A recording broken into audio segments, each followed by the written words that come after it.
Vocês que estão me ouvindo, que a paz de Jesus esteja conosco. Nós estamos aqui para apresentar um tema, obstáculos desafiadores, que é o tema que Joana de Ângeles trata no livro dela, com Divaldo Pereira Franco. O livro se chama Luz nas Trevas, o capítulo 12, é a pedido aí do pessoal do Seara, não é? Seara Fraterna. A Joana fala aqui nesse livro que os obstáculos desafiadores não devem ser obstáculos desanimadores. Então, vamos entender isso. O que a gente entende por obstáculos, né? Obstáculos vem do verbo obstar, não é? Um verbo que indica uma ação, que é criar dificuldades, é impedir, é ter ciúme de. O ciúme obstou alguma coisa, a inveja obstou alguma coisa, algum obstáculo que pode ser físico a uma passagem. De qualquer forma, obstáculo, ele nos impede de caminhar.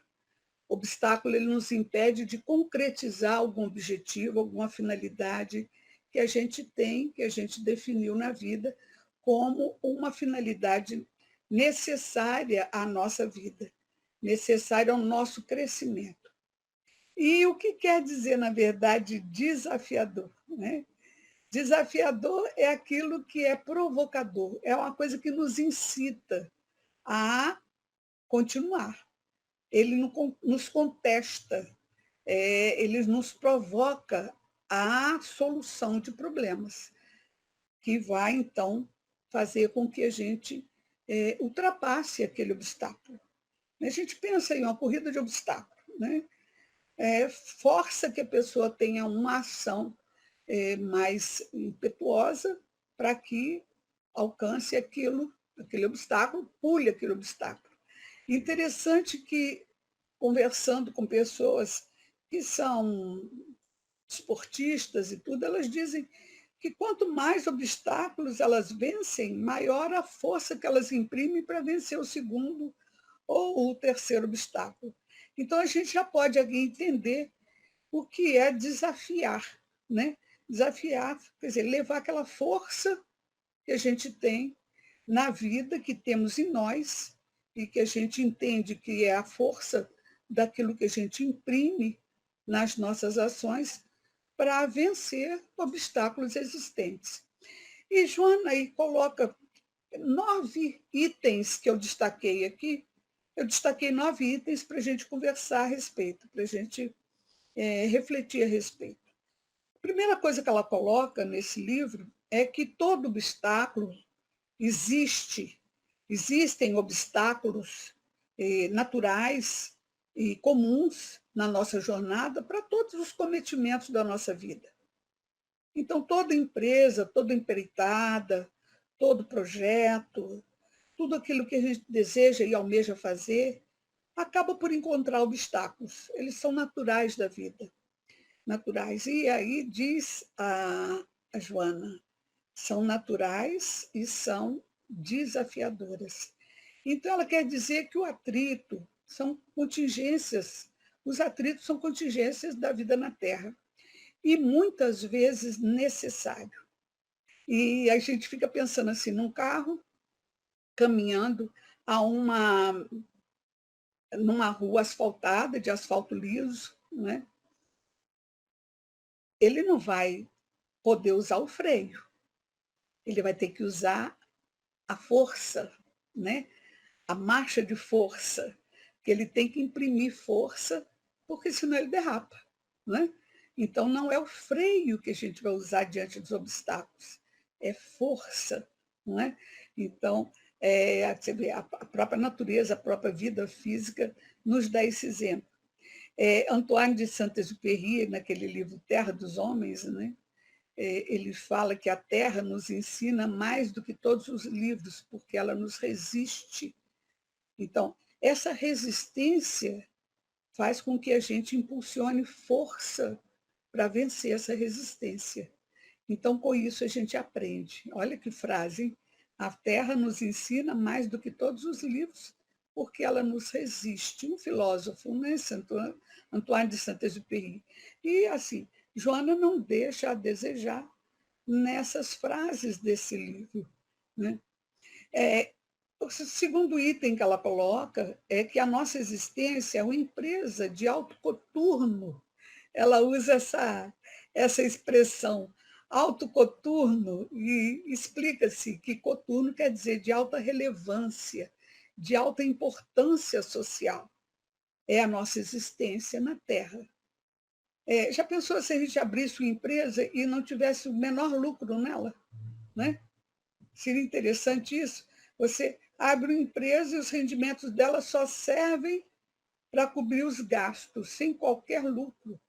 Então, nós não podemos considerar a nossa existência na Terra como uma empresa que só serve para cobrir os investimentos que foram colocados para essa nossa vida. E os investimentos, você pensa, são muito grandes, né? Olha, quantos vegetais não foram plantados, arrancados, não é, para nos alimentar? Quantos animais, né, não foram mortos, sacrificados, para nos servir de alimento e de veste? Não é? Quantos trabalhadores não suaram debaixo de sol para que esses produtos não chegassem à nossa mesa? Então, agora, eu vou repetir aqui uma palestra que eu assisti do Mário Cortella, que ele é professor e é filósofo também, que calcula-se que um ser humano ingere cerca de 1,5 kg de alimentos diariamente. Então, vamos imaginar que alimentos, aí considerando alimentos entre sólidos, líquidos e gasosos, né? 1,5 kg de alimentos por dia. Tem uns que se alimentam menos, tem uns que se alimentam mais. Né? Tem gente que mata para ter o direito de se alimentar mais. Né? Então, calcula-se que um homem que vive na Terra 75 anos, ele vai ter gasto de recursos da Terra 42 toneladas de alimentos, entre sólidos, líquidos e gasosos. Né? Infelizmente, nós também devolvemos à Terra 42 toneladas de excrementos. É verdade, né? Porque o que entra tem que sair. Nós não temos só função gástrica, temos função excretora também. Então, o que quer dizer isso? Quer dizer que nós custamos ao nosso planeta alguns recursos para a nossa vida. Fora isso, gente, pensar, os professores, não é? Quantas horas levaram de estudo para nos ensinar? Quantas horas estudaram para poder ter recurso para nos ensinar? E os nossos pais, nossos avós, quantos recursos de paciência, de empenho, de cuidados para a nossa educação? Então, quando a gente sair da Terra, a Terra já não será mais a mesma de que quando nós chegamos. Nós teremos aproveitado dos recursos da Terra uma grande parte. E o que a gente está deixando nessa Terra? Está deixando melhorada. E aí o Cortella fala, né? E aí, qual é a sua obra? Né? Joana nos coloca no terceiro item que eu separei aqui para nós, para reflexão, que é a imaturidade pensar que os obstáculos são empecilhos desanimadores para a concepção de nossas empreitadas, nossos objetivos e nossas conquistas. Eles não devem ser empecilhos desanimadores. Na verdade, esses obstáculos eles acabam por nos impulsionar. Eles nos instigam a buscar em nós os meios de superar. Os obstáculos nos fazem descobrir em nós mesmos algumas faculdades, habilidades, qualidades que a gente nem pensava possuir. Não é? Que a gente tem aquilo em semente, em germe. E aí eu me lembro da mitologia grega, né? que fala que tem um cão mitológico, né, que tem duas cabeças, um cão imenso de duas cabeças, a que deram o nome de Cérbero, e que essas duas cabeças, uma vigia e pensa, articula, né, e a outra comanda a ação.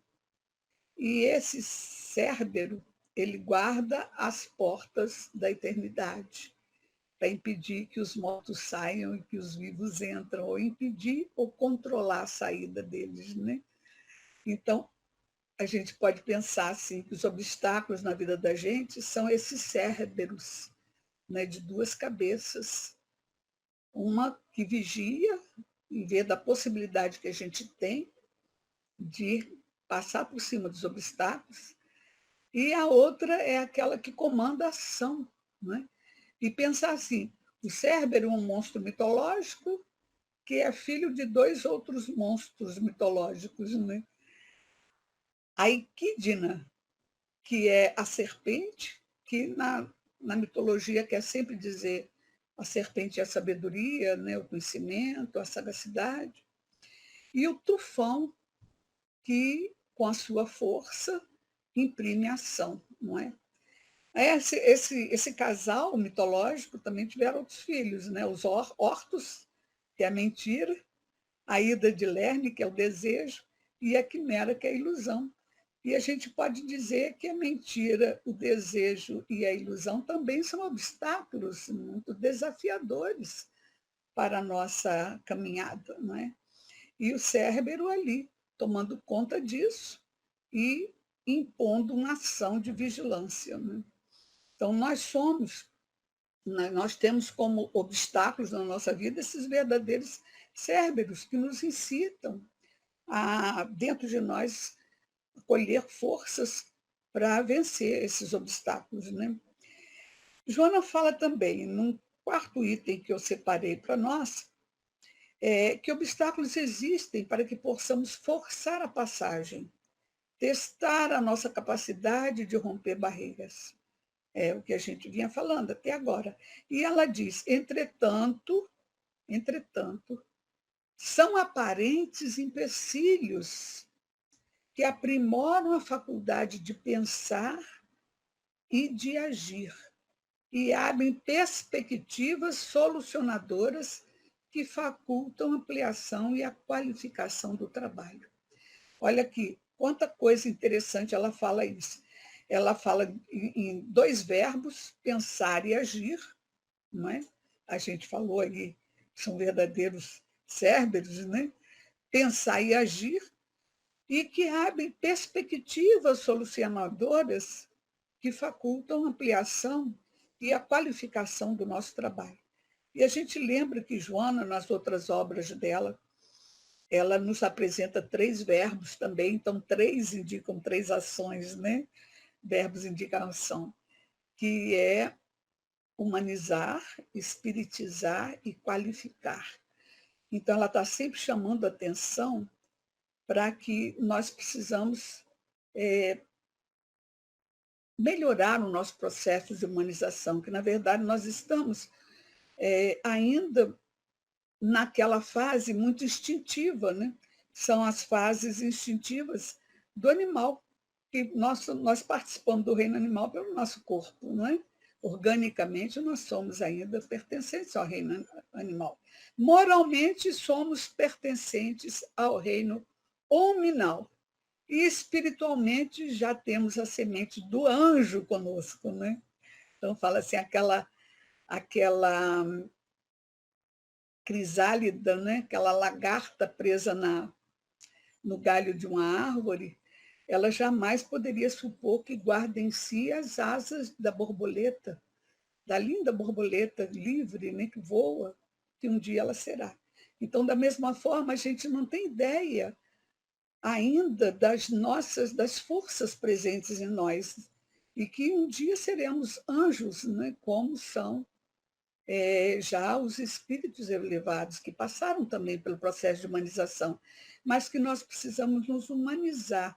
Então, é isso que ela está falando, pensar, sentir como humanos, e pensar, ou seja, mais agir na vida do que reagir. E ela nos chama atenção, aí me permite aí fazer uma digressão para um outro livro dela, que é O Homem Integral, que ela fala que na Terra nós mais reagimos do que agimos. Porque agir significa, no mínimo, não é?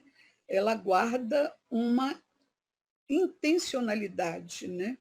Essa ação de agir, ela tem que guardar, no mínimo, uma intencionalidade. Quem age, age com intenção de agir, sabendo que vai conseguir e quais são as consequências da sua ação. E ela diz que no mundo mais a gente reage, ou seja, é pá de lá, pá de cá, né? A gente faz como os animaizinhos ainda, que ainda estão no processo de luta e fuga. É pá de lá, pá de cá. Né? Então, ela diz que mais no mundo a gente mais reage do que age. Então, aqui ela está nos lembrando que os obstáculos nos forçam a pensar. Pensar e agir conforme pensamos. Né?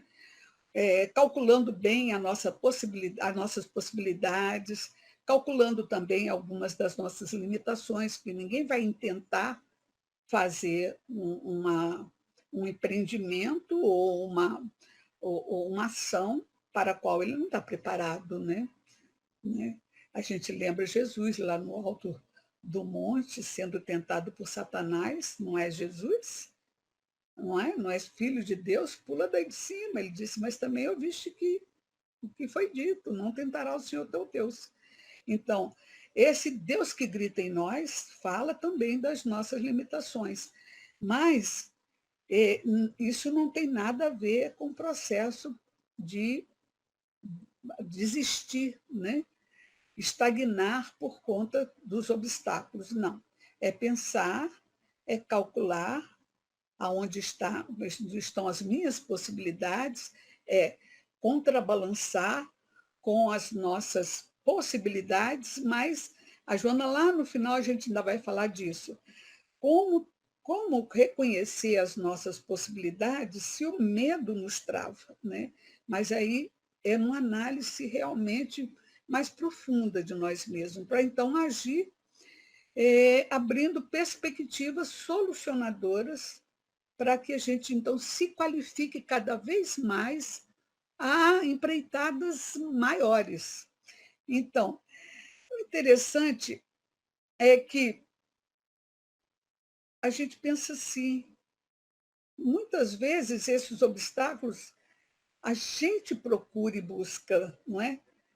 Procura e busca, assim, para testar mesmo a nossa capacidade de romper barreiras. Você vê, com uma pessoa que gosta de fazer aqueles jogos, né? Tem esses jogos pela internet, muitas vezes ele fica feliz, né? Comemora quando passa de uma fase para outra. Conheço muita gente que adora fazer esses jogos, não é?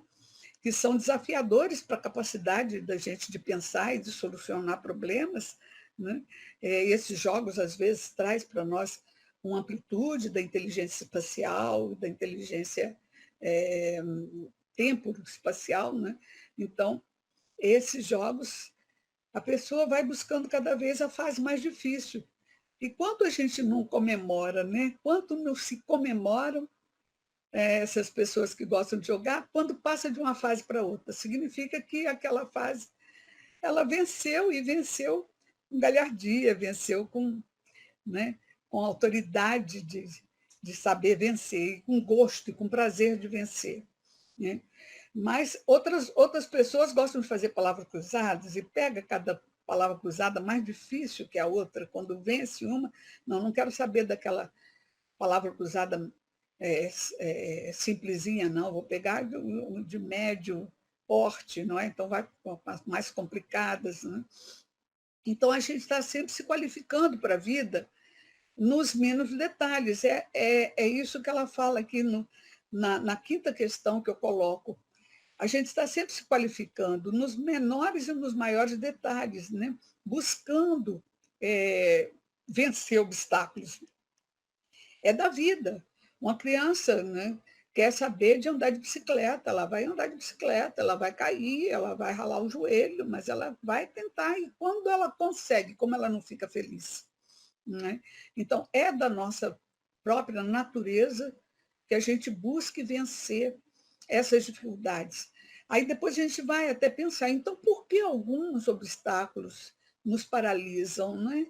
Nos desanimam em vez de nos desafiar? Né? A gente vai comentar isso depois. Então, qualificar é buscar vencer cada vez mais obstáculos. Né? E outro dia eu estava vendo um documentário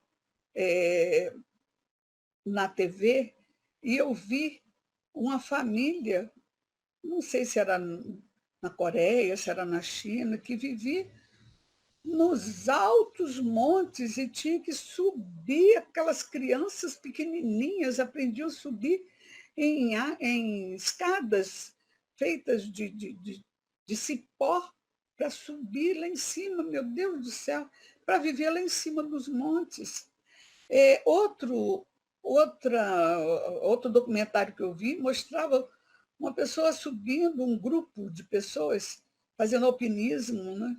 Subindo numa encosta difícil de um monte, só pelo prazer de chegar lá em cima e ver lá de cima. Então, passando por ventos, passando por tempestades muitas vezes.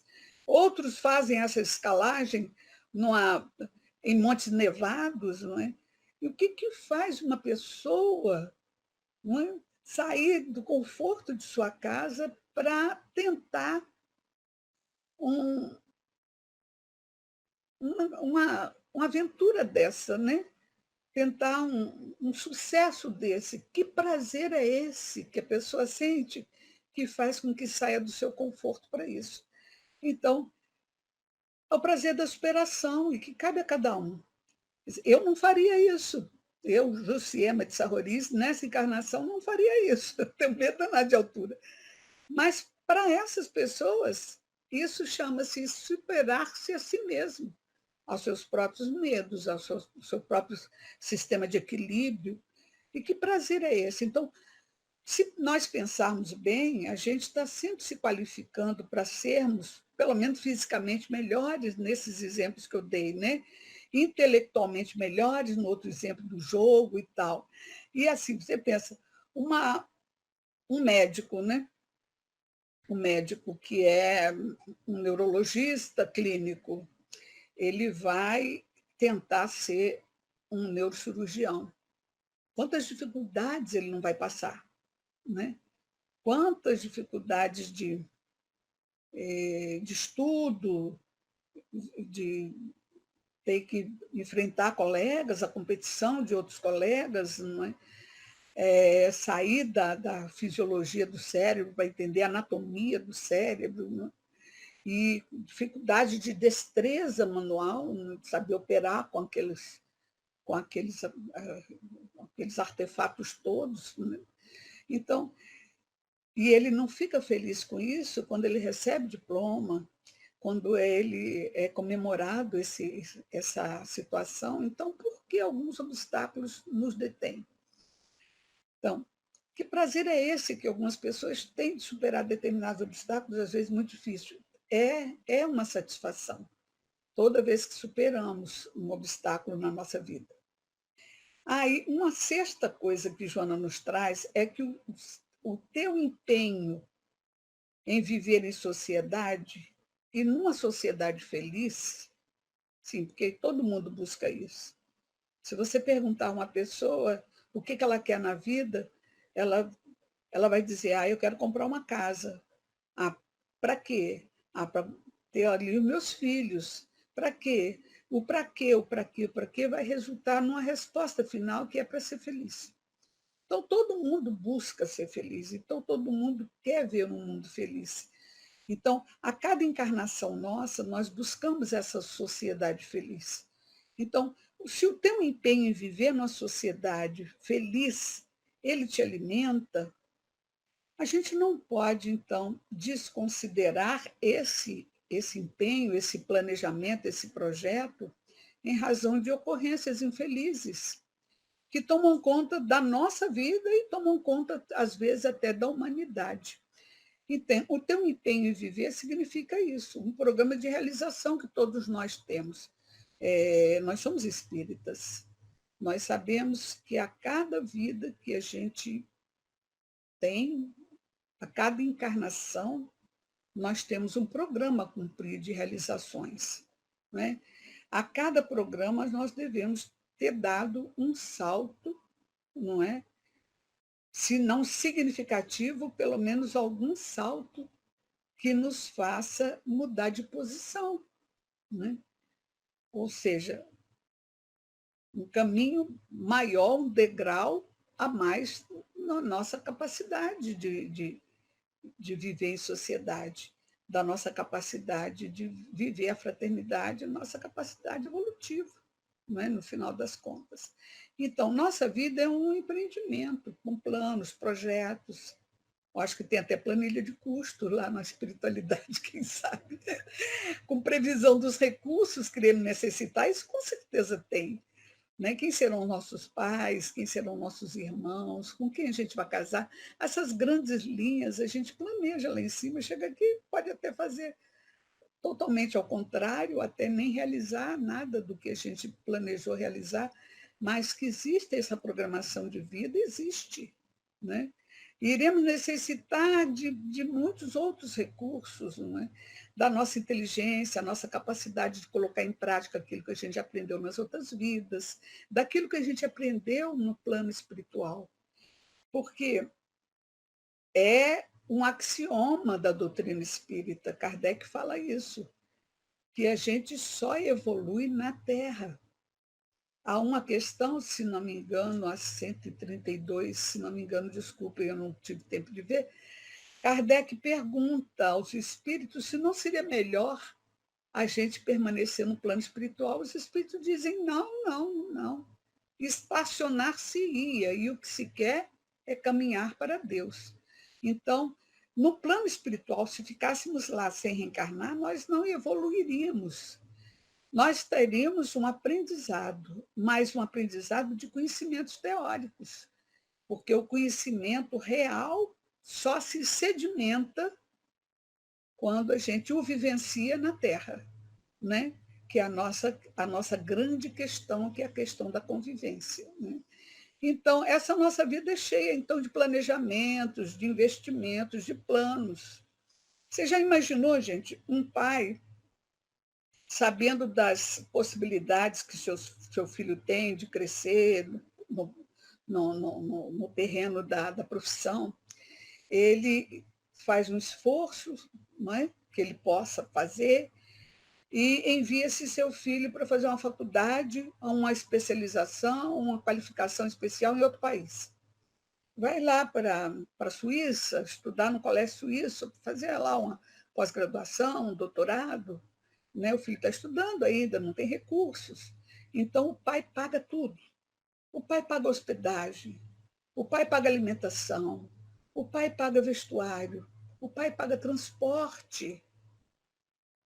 Pensa, a cada vida nós temos um corpo diferente, né? Para servir de máquina, de transporte, de instrumento de materializar para nós. Então, paga transporte, paga o lazer, que o lazer também é necessário, além de pagar os estudos, pagar a escola, pagar os professores, pagar os livros, pagar a apostila. Ai, a gente fica até cansado só de pensar nisso, no custo que isso traz, não é? O quanto é custoso para um pai mandar um filho para uma escola aqui na faculdade, no próprio país onde vive, já é custoso. Imagina mandar lá para fora, que ainda tem que pagar hospedagem, vestuário e tudo. Mas isso acontece. Manda-se, né, os filhos para estudar fora. Aí vai, passa lá 2 anos, que é tempo de uma pós-graduação, e depois o filho volta depois de 2 anos, mas volta sem diploma, volta sem ter aprendido nada além do que ele já sabia quando foi para lá. Que pensar disso, dessa situação, não é? Então, essa é a situação nossa quando reencarnamos na Terra. né? Aquilo que, teoricamente, a gente já aprendeu, a gente tem que aplicar e ganhar outros conhecimentos a partir dali. Então, são esses planejamentos, esses projetos que a gente tem. Não é? Aquela ideia que a gente deu também da empresa, né? Uma empresa de serviços ou uma empresa de produtos. Né? No final das contas, você acaba. O rendimento que a empresa dá só dá para pagar a, o próprio custo da empresa. Não é? O maquinário da empresa, os empregados da empresa, os custos de insumo. Não tem outro lucro real, só tem o lucro para pagar. Essa empresa está mal das pernas, não é? Não está boa.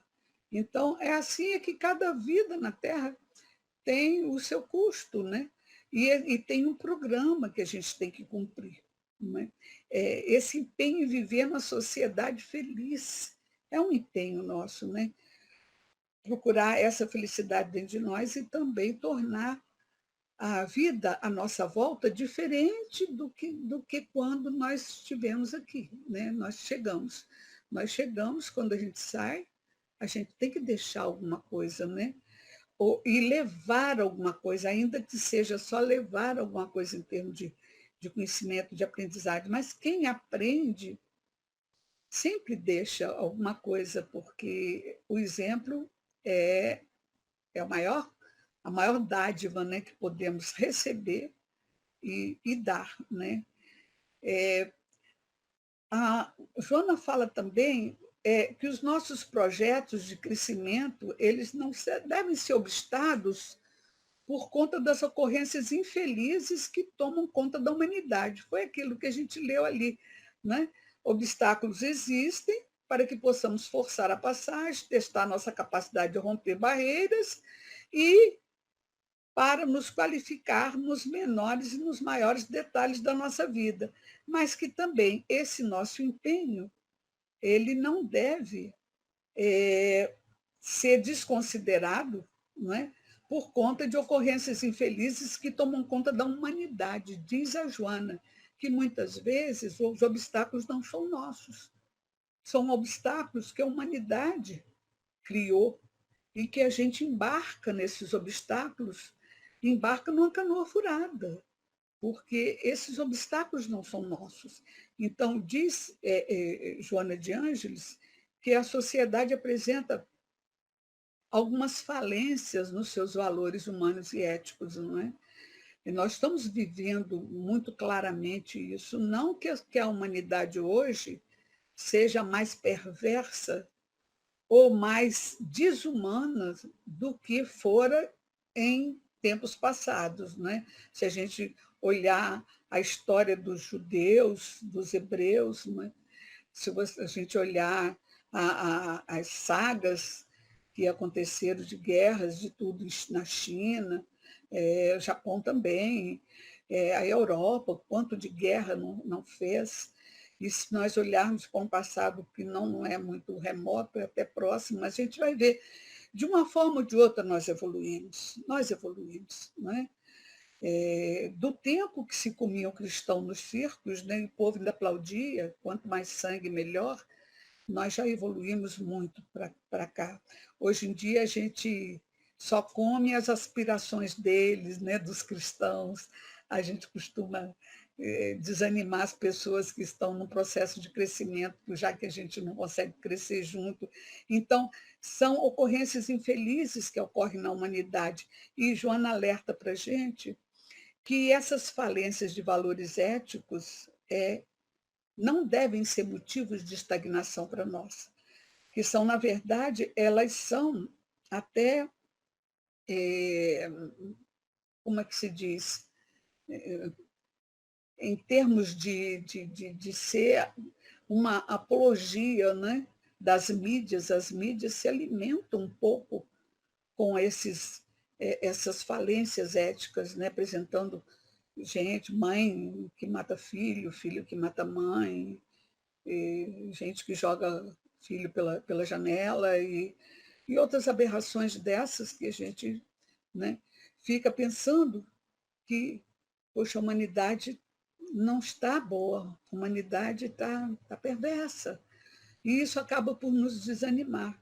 Então, Paulo de Tarso, ele tem uma carta, a única carta que ele escreveu para Tito, está no capítulo 1, versículo 15, ele fala, mas nada é puro aos contaminados e infiéis. Se nós olharmos uma coisa com olhos contaminados, com olhos de infidelidade, o que é essa infidelidade? A infidelidade aos nossos próprios propósitos. Então, se nós olharmos uma circunstância, uma cidade, uma sociedade, um grupo, com olhos infiéis aos nossos próprios propósitos, nada daquilo é puro. Nada daquilo é puro. Também não vamos botar uma venda nos olhos para dizer o mundo está ótimo, está maravilhoso, não. Mas cada um vai resolver o seu próprio problema. E nós, se pudermos ajudar, é esse crescimento que a gente vê em nós e esse valor que a gente dá à terra depois que nós não estejamos mais aqui, que ela possa ter crescido com os nossos valores, né? E Joana fala isso. Não deixe de executar aquilo que vai mudar a sociedade à sua volta, naquilo que possas. Não se deixe envenenar pelo veneno da sociedade, né? Mas faça aquilo que você possa fazer por ela, né? Mas não com esses olhos contaminados e infiéis. E Emmanuel, ele naquele livro Fonte Viva, acho que está no capítulo 34, ele analisa essa frase de Paulo de Tarso, ele diz que cada espírito observa o caminho e o caminheiro, segundo a visão clara ou escura de que ele próprio dispõe. Então, é a mesma coisa, né, do que Paulo falou, ele está ali interpretando. Bastam os nossos obstáculos, né, que o problema da sociedade não seja obstáculo para a gente caminhar. E se pudermos auxiliar nos problemas sociais, o espírita, ele deve auxiliar nos problemas sociais, ele está aqui para isso. Nós falamos da reencarnação, né? A reencarnação ele tem dois propósitos. O primeiro propósito é a evolução em nós mesmos, é o aprendizado. E eu conversava muito com meu pai, falecido pai, não é? Vocês conhecem, o Derlindo Sarroris, e muitas vezes a gente conversava sobre isso. Qual é o objetivo na nossa vida na Terra? Eu dizia para ele, olha, meu pai, eu acho que o objetivo imediato nosso é obtermos aquele nível de fraternidade que Jesus veio nos ensinar. Que quando Jesus ele interpretou toda a lei, né, e os profetas, tudo que ele colocava na interpretação tem esse viés da fraternidade, se não do amor. Não é? Agora, o amor, a gente pensa que o amor está muito distante de nós, mas ele tem esses filhos, não é?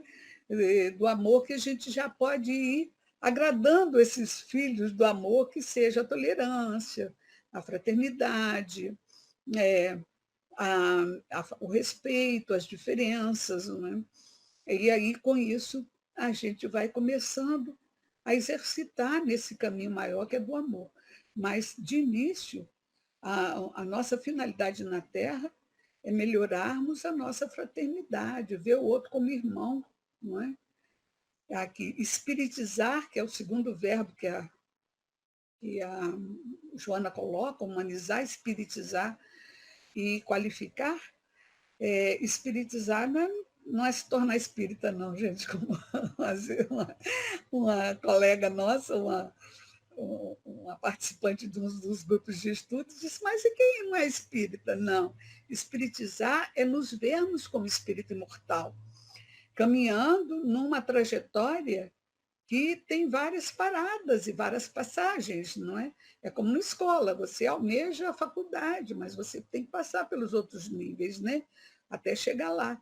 Então, esses níveis, não é? São os níveis de evolução nossa. Agora, nós temos outra finalidade na Terra, que é também de melhorar o mundo onde a gente vive. É a segunda finalidade da nossa reencarnação.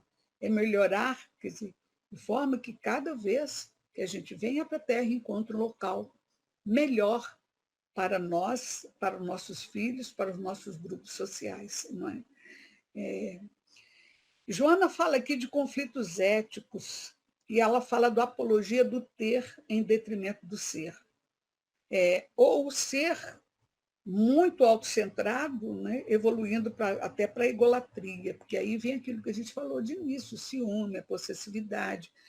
Esses são obstáculos em nós que nós temos que vencer, né? Conhecendo com lupas de aumento, para que a gente possa entender o que acontece com a gente, se movimentar para resolver esses obstáculos que estão dentro de nós. Então, essa forma, essa apologia de ter acaba movimentando de forma negativa as nossas emoções, que é o que também acontece quando a gente vê um programa de televisão, um noticiário de televisão, que faz apologia do ter e que não envolve a questão do ser. E tem gente que acha que o ter se contrapõe ao ser. E a gente estuda até em filosofia, né? Que o ter sempre foi a sustentação do ter. Se você tem, é para você ser melhor. Então, vamos pensar, você tem possibilidade de estudar para que, aprendendo, você seja melhor. Você tem um carro para você se dirigir para os lugares que você pode ir com mais rapidez, atendendo às suas atividades de ser, aos seus propósitos de ser. Você tem uma casa, com essa casa você pode ser mais amoroso, você pode ser mais solidário, fazer da sua casa um lar para os seus filhos, para os seus amigos, para as pessoas que estão à sua volta. Então, o ter sempre foi o sustentáculo do ter. Se o ter não vale para sustentar o ser, melhor não ter. Melhor não ter, porque aí sim ele vai ser imprescindível, não é? A sétima coisa que Joana coloca, que eu destaco aqui, é que o ser estertora. O nosso ser está doente, está estertorando, não é? Ele entra em estado de calamidade, não é? Quando a gente não encontra apoio emocional para o enfrentamento dos obstáculos. A gente estertora por imaturidade que a gente é. Porque se nós, como espíritas, pensarmos que Deus não dá fardo maior do que o ombro de nosso ombro pode carregar, você vai entender que você não tem apoio emocional de fora, mas você tem uma fonte de apoio em si mesmo. A fonte. E Joana fala de loucura, ela fala de falta de apoio emocional. E ela aponta para uma solução. A solução é o quê? É prosseguir na autoconfiança. Autoconfiança, o que quer dizer autoconfiança? Não é auto com L, não, é auto com U, né? É a confiança pessoal, confiança em si mesmo. Devotamento aos seus ideais. Olha só, ela sempre coloca isso. Né? O devotamento, a fidelidade aos seus ideais. Esteja sempre procurando o que é o que eu quero com isso, o que é que eu quero na vida com isso. Eu vou vencer esse obstáculo almejando o quê? Então, aquele o quê tem que ser maior do que os obstáculos, não é? Seu devotamento aos seus ideais. Alterar a paisagem interna e externa do mundo à sua volta. Ela coloca isso com muita clareza, não é? Então a gente volta a pensar naquele homem, né, pendurado lá nas escarpas do monte nevado, tentando alcançar o topo. Né? Chegou até ali, vai desistir agora por quê?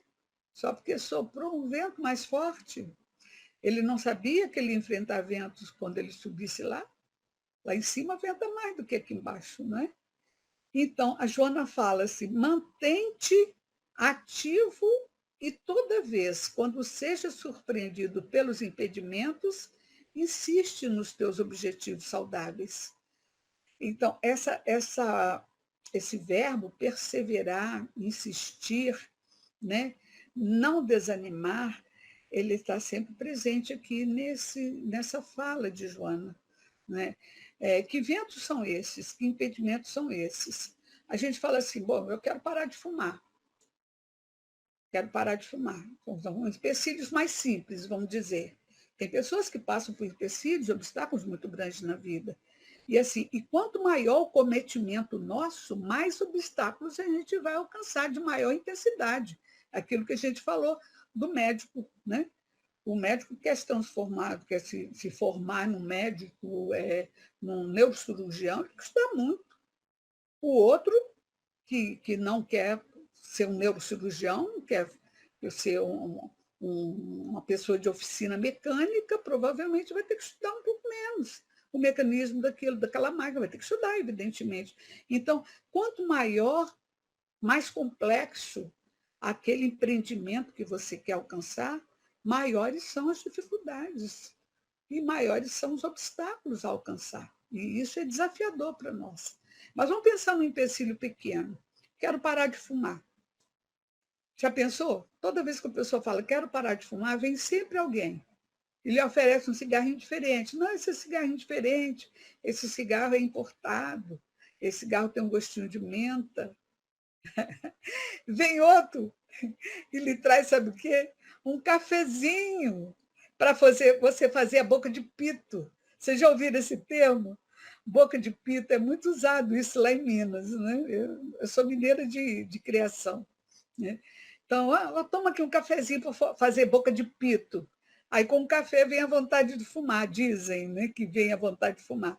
Então, tem sempre aqueles provocadores, né, das dificuldades, mas você persiste. Qual é o seu ideal do momento? Não é parar de fumar? Então, esse é o seu ideal do momento. Persiste nele. Parar de fumar. E vai ver a felicidade e o prazer que você vai ter de alcançar aquilo, de vencer esses obstáculos. Vem um obstáculo, por exemplo, na forma de a tentação em forma de mulher. A mulher que se avizinha sendo você casado. Salomão já falou, homem, homem, guarde para ti a mulher da tua juventude, para que ela seja consolo nos teus dias. Não é? Mas vem a mulher que se avizinha, e ele fala, a mulher que se avizinha, ela não quer pão, ela quer a sua vida. Então, ou vem uma sedução em forma de homens, né? A se insinuar sendo você casada. Então, também Salomão fala, toda mulher sábia edifica a sua casa, mas a mulher tola derruba com as próprias mãos. Não é? São obstáculos da vida da gente que, às vezes, muda o curso da nossa programação, a programação que a gente fez lá em cima antes de encarnar. Né? Quer dizer, segura a onda, meu irmão. Segura a onda, minha irmã. Lembra dos seus propósitos de viver uma vida feliz, em família e tal. Não é? Joana também diz que há tempo que dificulta a incementação e há tempo que facilita. Aí você fica pensando na semente. A semente, quando entra no solo, ela tem que vencer primeiro os germes da terra, né? os germes da terra, as bactérias, os micro-organismos que tem na terra, ou os bichinhos que a querem devorar. Ela vence aquilo. Depois ela tem que vencer o solo árido. Não é? Às vezes ela é plantada no fundo e ela tem que vencer aquele solo árido, até rompendo o solo, colocar as primeiras hastes dela em direção à luz. Né? Então, é o que Joana fala, o termo sementação nos traz essa ideia de semente, né? A semente plantada. Nós somos a semente plantada na terra e temos que vencer esses micro-organismos, que são os obstáculos pequenos, e vencer o solo agreste, né? Que é a própria resistência que a terra nos dá para colocar as primeiras hastes em direção à luz, não é? Em direção à luz maior, né? A luz da nossa evolução, ou pelo menos a consecução dos nossos objetivos. Né? E Joana fala, onde buscar essa autoconfiança, esse apoio emocional, já que muitas vezes a gente não tem esse apoio emocional. Ele fala da autoconfiança. A confiança em si mesmo, nas suas possibilidades, reconhecendo de leve as suas limitações, avaliando as suas limitações. Não é se aprofundando nas suas limitações, não, nem se afundando nela. É conhecendo as suas limitações para se resguardar. Então, nem para ninguém que te apoie, redobre o ânimo. Não é? Afinal, nós somos espiritualistas. E mais do que espiritualistas, nós somos espíritas. E nós espíritas sabemos que vivemos várias vidas, são várias escolas, e que nas várias vidas, cada uma das vidas apresenta um passo, um degrau a mais nossa evolução, e que só depende de nós vencer. Nós sabemos que Deus é sábio, misericordioso, não joga dados com o universo, como diz Einstein, né? Mas também não dá provas duras, as quais não conseguimos vencer. Ele aguarda o tempo de plantar e o tempo da colheita. Assim também nós temos as dificuldades proporcionais à nossa capacidade de vencer. Pode ter certeza que se veio a dificuldade é porque nós temos 100% de capacidade de vencer. E por que a gente não vence?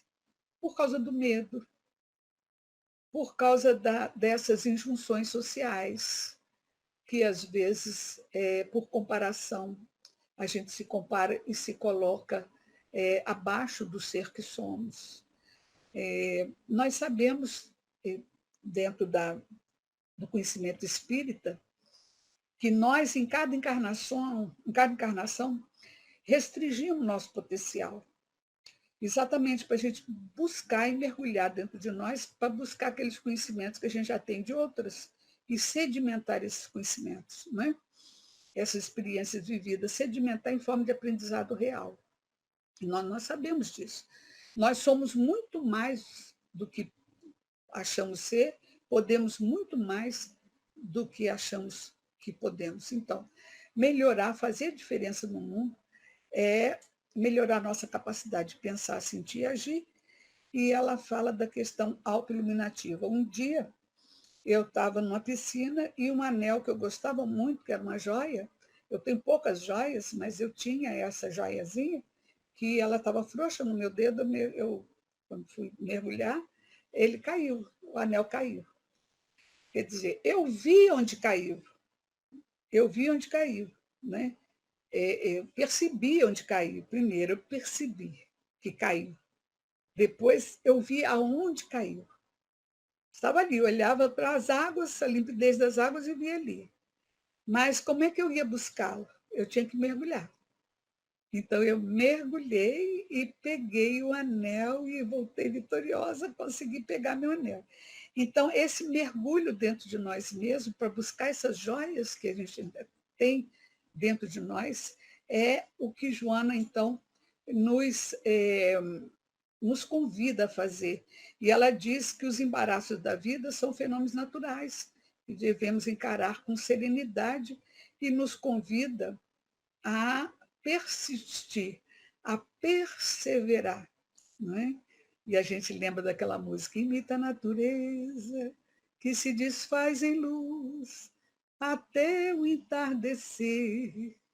E quando a noite chega, no céu acende estrelas até o amanhecer. Imita a natureza que se desfaz em luz até o entardecer. E quando a noite chega, no céu acende estrelas até o amanhecer.